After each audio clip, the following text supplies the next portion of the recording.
وأشهد أن محمدا عبده ورسوله يا أيها الذين آمنوا اتقوا الله حق تقاته ولا تموتن إلا وأنتم مسلمون يا أيها الناس اتقوا ربكم الذي خلقكم من نفس واحدة وخلق منها زوجها وبث منهما رجالا كثيرا ونساء واتقوا الله الذي تساءلون به والأرحام إن الله كان عليكم رقيبا يا أيها الذين آمنوا اتقوا الله وقولوا قولا سديدا يصلح لكم أعمالكم ويغفر لكم ذنوبكم ومن يطع الله ورسوله فقد فاز فوزا عظيما أما بعد فإن أصدق الحديث كتاب الله وخير الهدي هدي محمد صلى الله عليه وسلم وشر الأمور محدثاتها وكل محدثة بدعة وكل بدعة ضلالة وكل ضلالة في النار. Abu Hurairah radiallahu anhu narrated that Rasulullah sallallahu alayhi wa sallam said, قال الله أعددت لعبادي الصالحين ما لا عين رأت ولا أذن سمعت ولا خطر على قلب بشر. Allah subhanahu wa ta'ala, He said, I have prepared for my slaves, my righteous slaves, something that is so excellent, something that is so great, it is beyond any eye has ever seen. It is beyond any ear has ever heard, and it is beyond any heart or any mind can even think of. The final destination, the end goal, it is a place that once you think of it, then it brings you joy. That simply thinking of Jannah, it will brew happiness in your heart. That simply thinking of Jannah will give you the motivation to bring you from the lowest of the low, the most disgusting, the most sinful place in your time, in your life, and it will bring you out of that place. The Jannah is a place that no matter the language, no matter the dialect, no matter across all barriers, everyone knows this is what this place is. The Jannah is the place that if you try to internalize, even if you try to internalize, but you cannot internalize, but even if you try, then you will freeze in awe of Allah subhanahu wa ta'ala. The Jannah, that just merely thinking of it, all you have to do, you haven't seen Jannah, you haven't lived in Jannah, you haven't experienced Jannah, all you do is think of Jannah, and that's enough to bring you peace. So tell me, who can create some place like this other than Allah subhanahu wa ta'ala? Who is it that can create like this other than Allah? Allah subhanahu wa ta'ala, He says, لا يسمعون فيها لغوا ولا تأثيما إلا قيلا سلاما سلاما. That in the Jannah, there's only gonna be peace. There's not gonna be any idle talk, none of that. Jannah is a place of peace, right? You'll only see peace. This is Jannah, But the thing is, Jannah is not some fantasy. Jannah is not a dream.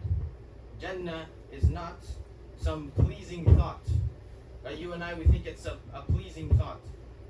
Man, that sounds nice, but okay, I'm just gonna go on with my day. Jannah, it's real.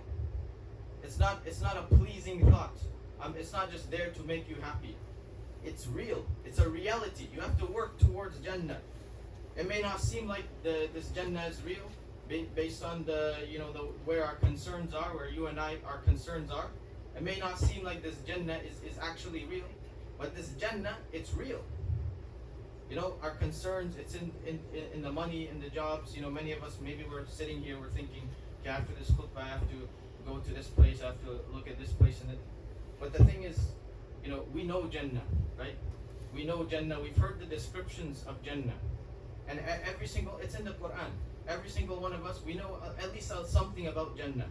We know about its eternity. We know Jannah, about its gardens and its rivers. Jannatun tajri min tahtiha al-anhar. We know how luxurious the Jannah will be. We know this about Jannah. But do you know Jannah? Do you actually know Jannah? Because you don't know Jannah. You've never lived a single moment in Jannah. You've never experienced Jannah. So why do you act like you know Jannah? Why do you act like you know where Jannah is? That you know what Jannah is? No eye has ever seen. ما لا عين رأت. ما لا عين رأت. No eye has ever seen the Jannah. Your eye, it's seen so much. You've seen the creation of this dunya. You've seen the most beautiful parts of this dunya. The most beautiful creations of Allah. The most beautiful creatures of Allah. You've seen everything with your eye.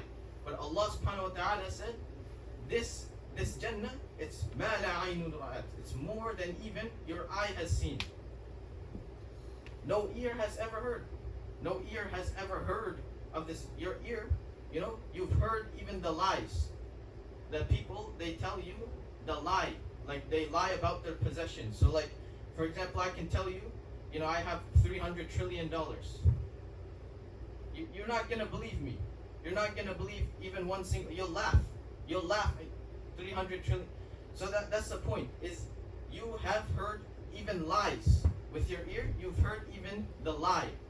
But Allah subhanahu wa ta'ala says the Jannah is even more than the lie. No human, no heart can even think of that Jannah. It is more than your mind can process, this Jannah. It is more than even you can think of. The mind is something that places the human being above everything else. Every single area, the human being is outclassed. Every single area, the human being is inferior. The speed, the human being is inferior. The strength, the human being is inferior. The size, the human being is inferior. Why is the human being superior yet? It is because of the mind. The mind is so much so that even yet the human being is outclassed in the speed, the size, the strength. The mind is what brings the human being above everyone else, above all other creatures. But Allah subhanahu wa ta'ala says, even that mind that you think is so amazing, that you think makes you such a great person, even that mind, it cannot even think of what Jannah is. Even that mind that is so advanced and is so capable, that very mind is what cannot even come close 1 inch to thinking of what Jannah is. This is the Jannah. This is the creation of Allah. You have not even, do you know Jannah? You have not even come to see what 1 drop of from the rivers of Jannah looks like. So why do you act like you know Jannah? You have not seen Jannah. So why do you act like you know Jannah? We've heard the description of Jannah. And Jannah, it is more than what you hear about it. The Jannah, it is more than even what you have thought about it. The Jannah is more than even what you think you have seen of it, right? You've seen the beautiful places in this dunya, and you think, man, I've seen it all. But the Jannah is more even than that. See, when you truly envision the end goal, when you truly envision in the final day that Allah subhanahu wa ta'ala is happy with you, Allah subhanahu wa ta'ala He's pleased with you, that Allah subhanahu wa ta'ala He's satisfied with you, and that on that day the scales have shifted in the side of the good deeds, and on that day the record has been placed in your right hand. On that day when you envision that is when you'll take your salah seriously. That is when you'll take your be serious about pleasing Allah subhanahu wa ta'ala. And that is when you'll be serious about your Islam, is when you envision what is the true underlying purpose that you live in this dunya. Even the lowest, absolute lowest level of Jannah, the lowest level of Jannah, you will not be displeased with Allah subhanahu wa ta'ala. The lowest of the, in this dunya, when you get second place, when you get the silver medal, it pains you because you did not get first place. You did not get first place, so now you're angered, you're disappointed, you're sad. But Allah subhanahu wa ta'ala, the lowest Jannah, you'll still think you have everything in this world. You have everything in this world and more. That is the creation of Allah subhanahu wa ta'ala. And yet, we should still ask Allah subhanahu wa ta'ala of the highest Jannah, Because this is what Rasulullah sallallahu alaihi wasallam told us, to ask for Firdaus. But the lowest of the low, simply the lowest Jannah, that is enough to satisfy everything. You will not be displeased at all. So Allah subhanahu wa ta'ala says, فَبِأَيِّ آلَاءِ رَبِّكُمَا تُكَذِّبَانِ. Which of the favors of your Lord will you deny then? This is the Jannah. So why don't you work towards it? Which of the favors of your Lord, which reward will you deny from Allah subhanahu wa ta'ala? Why don't you work towards the Jannah? فَبِأَيِّ آلَاءِ رَبِّكُمَا تُكَذِّبَانِ. Why don't you work towards it? Like, do you think this Jannah is going to come to your doorstep? You think you're going to sit at home and you're going to order this Jannah on Amazon? So why don't you work towards the Jannah? You know, what is your goal? If it's not Jannah, what is your goal? فَبِأَيِّ آلَاءِ رَبِّكُمَا تُكَذِّبَانِ. Which of the reward of your Lord will you undermine? Which of the reward from your Lord will you underestimate? فَبِأَيِّ آلَاءِ رَبِّكُمَا تُكَذِّبَانِ. Allah subhanahu wa ta'ala says this not one, not two, not three, 31 times. How many times does it need to be said to you? فَبِأَيِّ آلَاءِ رَبِّكُمَا تُكَذِّبَانِ. You know, this Jannah, you have to work towards it. You have to strive towards it. May Allah subhanahu wa ta'ala make it easy for us. And may Allah subhanahu wa ta'ala give us the strength to work towards this Jannah.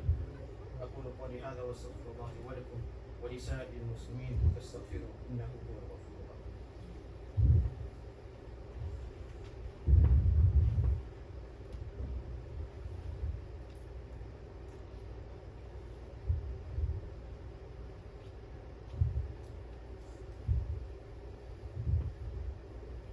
الحمد لله والصلاة والسلام على رسول الله صلى الله عليه وسلم.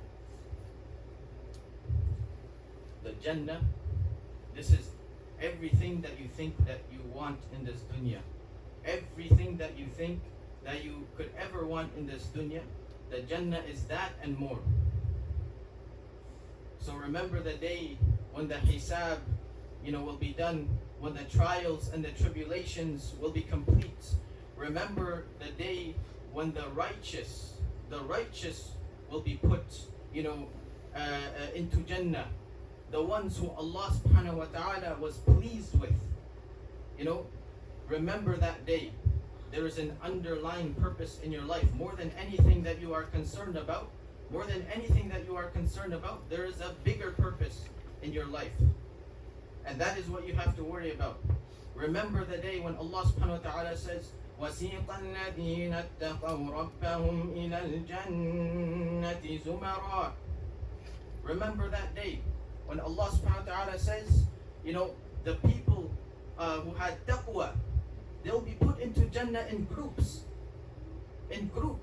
وَسِيقَ الَّذِينَ اتَّقَوْا رَبَّهُمْ إِلَى الْجَنَّةِ زُمَرًا حَتَّى إِذَا جَاءُوهَا وَفُتِحَتْ أَبْوَابُهَا وَقَالَ لَهُمْ خَزَنَتُهَا سَلَامٌ عَلَيْكُمْ طِبْتُمْ فَادْخُلُوهَا خَالِدِينَ. Imagine when Allah subhanahu wa ta'ala, imagine it's said to you after your entire life in this dunya, طِبْتُمْ, you've done well. Imagine after your entire life in this dunya, it's said to you, طِبْتُمْ فَادْخُلُوهَا خَالِدِينَ. Enter into this Jannah. You've done well. Allah subhanahu wa ta'ala says, إِنَّا هَدَيْنَاهُ السَّبِيلَ إِمَّا شَاكِرًا وَإِمَّا كَفُورًا. We've already showed you the way. It's your choice now. إِنَّا هَدَيْنَاهُ السَّبِيلَ إِمَّا شَاكِرًا وَإِمَّا كَفُورًا. It's your choice. Choose if you want to take the right way. If you don't want to take the right way, it's your choice. May Allah subhanahu wa ta'ala, Allah make us of those who enter into this Jannah in groups. And may Allah subhanahu wa ta'ala make it easy for us to enter into this Jannah. ربنا آتنا في الدنيا حسنة وفي الآخرة حسنة وقنا عذاب النار. ربنا ولا تحملنا ما لا طاقة لنا به واعف عنا واغفر لنا وارحمنا أنت مولانا فانصرنا على القوم الكافرين. ربنا لا تزغ قلوبنا بعد إذ هديتنا وهب لنا من لدنك رحمة إنك أنت الوهاب. اللهم صل على محمد وعلى آل محمد كما صليت على إبراهيم وعلى آل إبراهيم إنك حميد مجيد. اللهم بارك على محمد وعلى آل محمد كما باركت على إبراهيم وعلى آل إبراهيم إنك حميد مجيد. وأقم الصلاة.